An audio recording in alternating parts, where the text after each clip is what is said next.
Built in 1864, the Daymark is an 80-foot tall, Grade 2 listed tower visible from Dartmouth. The Daymark was built to help sailors find their way to Dartmouth Harbour, which was hard to locate. With its unique shape and construction, it can be seen and identified miles away from the coast, offering an obvious reference point for ships at sea. Although superseded by modern-day navigational aids, the tower remains a link to the past.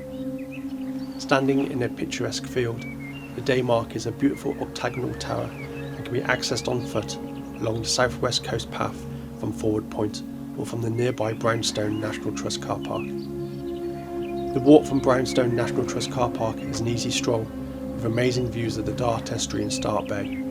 On this adventure, I hope to capture the Milky Way Galactic Core rising behind the Daymark and then hold out for sunrise.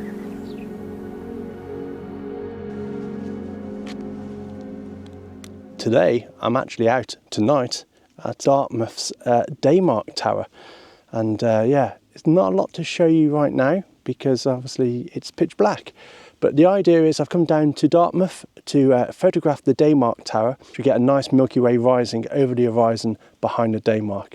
So that's the plan for this little adventure.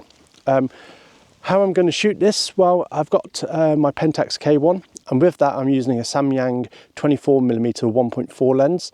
I have also a Pentax 15 to 30mm 2.8 lens, but I left that at home. Stupid thing to do, really. So I'm going to have to make do with the 24mm 1.4 and hopefully should get some decent shots.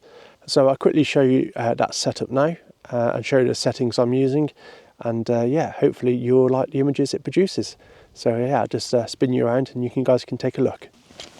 I'm not sure if we can be able to see this, but I'm currently shooting 15 seconds f1.4 and an ISO 3200. I'm doing 12 shots of the Milky Way over the tower, and what I'll then do is in post-production is I'll stack all of those 12 shots in order to reduce the noise down from the ISO 3200 and then layer that on top of the tower and hopefully produce a really nice clean image.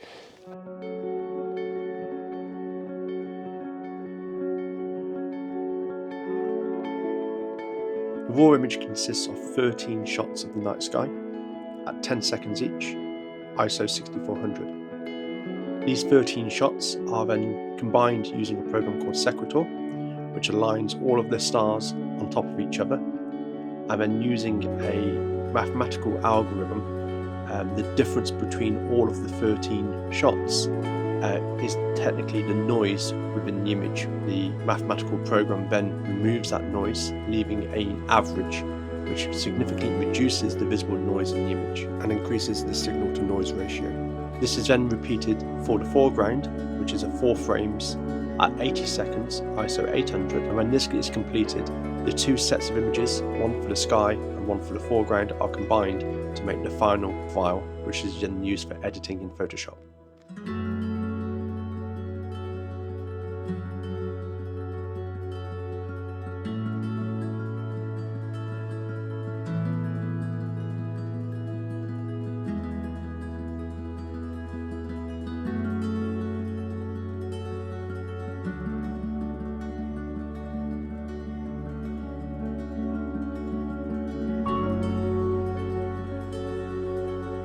Using the aforementioned technique, I shot several other compositions using the Samyang 14mm 1.4 and also using the Pentax 50mm 1.8 of the Daymark Tower. I even used a little light panel to illuminate the tower to give some additional foreground interest.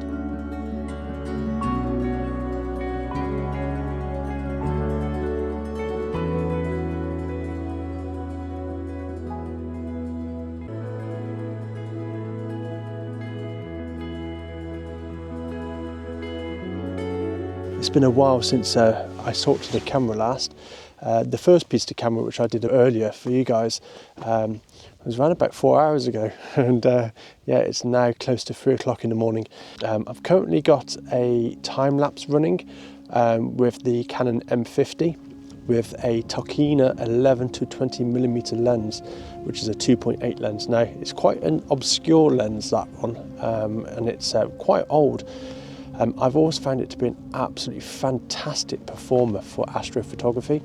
The second time-lapse which the M50 is doing is actually using a Sigma 16mm 1.4 lens designed for the Canon M mount, and this time-lapse will take me through to dawn. Finally, we're now got to dawn, and just in the far corner the sun's just rising over the horizon, and it won't be long before we're getting some nice golden light hopefully cast across this barley, and I think that should make for some nice lovely tones of light and colour coming across the landscape. So you can probably see just in the background there's a little bit of pink still in the sky, not much in the way of any cloud, so this light will be fairly directional and fairly quick, and what colour it does provide probably won't last too long. So I'm going to crack on with a few shots of the Daymark. I'm going to make use of this strong leading path to the actual Daymark itself, and yes, let's see what images we come up with. Catch you in a second. So guys, I've got the absolutely stunning Daymark in front of me. I've got all of this nice barley swaying in the breeze. I've got the sun rising just over there, casting a lovely warm golden light onto the side of the Daymark here. And I've also got this lovely leading path straight to the Daymark. So my composition is quite easy, quite straightforward and quite simple. And that is use these grasses to flank the composition straight down the centre line, with the Daymark coming up out to the top with a nice little bit of side light. Settings wise for this, currently around about a 200th of a second, f5.6, ISO 100, and that makes for a real nice image. Really simple, nothing complex at all about it. Just focus on the Daymark, let these grasses and this path lead you through, and just let the light and the pastel colours do work really, and yeah, makes for a really nice image.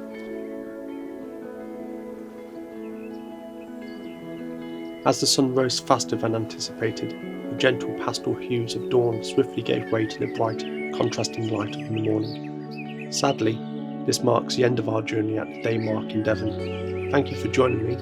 If you enjoyed this adventure and the images produced, please like and subscribe.